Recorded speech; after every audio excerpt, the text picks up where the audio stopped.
Football জাদুকর Lionel মেসিকে ঘিরে চলছে উৎসবের আমেজ। ভারতের কলকাতায় তৈরি করা হয়েছে ৭০ ফুট উচ্চতার মূর্তি, যা উদ্বোধন করা হবে তার সফরের দিন। শুধু তাই নয়, ভক্তরা তৈরি করেছেন ইন্টার মায়ামিতে তার বাড়ির প্রতিকৃতি, আর রাখা হয়েছে তার জেতা অসংখ্য ট্রফির রেপ্লিকা। মেসির ভারত সফর নিয়ে আরও জানাচ্ছেন মাহফুজ মুকুল। সানবিট সব দিবে সামাল। সানবিট ম্যাজিক প্রেস ডিশওয়াশিং এর মাথা ঘোরানো সলিউশন। কলকাতার পূর্বাঞ্চলে দাঁড়িয়েছে ৭০ ফুট উঁচু লোহার এক মহাকাব্যিক ভাস্কর্য লিওনেল মেসি, হাতে বিশ্বকাপ ট্রফি। ২০২২ সালে আর্জেন্টিনাকে বিশ্ব চ্যাম্পিয়ন করার মুহূর্তকে অমর করে তুলতেই এই প্রতীকী মূর্তি উন্মোচনের শেষ প্রস্তুতি চলছে জোরে সোরে।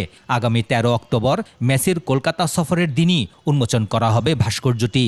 उसका जो गॉडशिप मानता है पूरा वेस्ट बंगाल में व पूरा इंडिया में, वो देख के चौंक जाएगा। उसके बाद भी जगह आंखों से पानी आ रहा है, बट वो होता है ये खुशी का पानी है। মেসি ভক্তদের উদ্যোগে রীতিমতো উৎসবের শহরে পরিণত হয়েছে এলাকা। Argentina football fan club Kolkata তৈরি করেছে মেসির ইন্টার মায়ামি বাসভবনের নকল, যেখানে রয়েছে তার স্ত্রী এবং সন্তানদের লাইফ সাইজ কাটআউট ও মূর্তি। 896 टोटल गोल किया, उसी का ही एक प्रदर्शन जो कितना गोल किया इतना में। দর্শনার্থীদের সবচেয়ে আকর্ষণ মেসির জেতা নানা ট্রফির প্রতিলিপি। চ্যাম্পিয়ন্স লিগ, লা লিগা থেকে শুরু করে কাঙ্ক্ষিত বিশ্বকাপ সবই রয়েছে প্রদর্শনীতে। তুলছে হাজারো সেলফি, ভাসছে নীল সাদা পতাকা।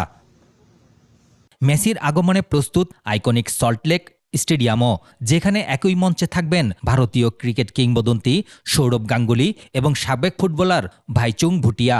ফুটবল, বিনোদন আর তারকাখচিত উপস্থাপনায় হবে এক ঐতিহাসিক সন্ধ্যা। শুধু কলকাতাই নয়, মেসির ভারত সফরের অংশ হিসেবে তিনি যাবেন মুম্বাই, দিল্লি ও হায়দ্রাবাদেও। ৪ শহর জুড়ে চলছে বর্ণিল প্রস্তুতি। সবারই লক্ষ্য এক, বিশ্ব ফুটবলের জীবন্ত কিংবদন্তিকে স্বাগত জানানো। মাহফুজ মুকুল, ২১ টেলিভিশন।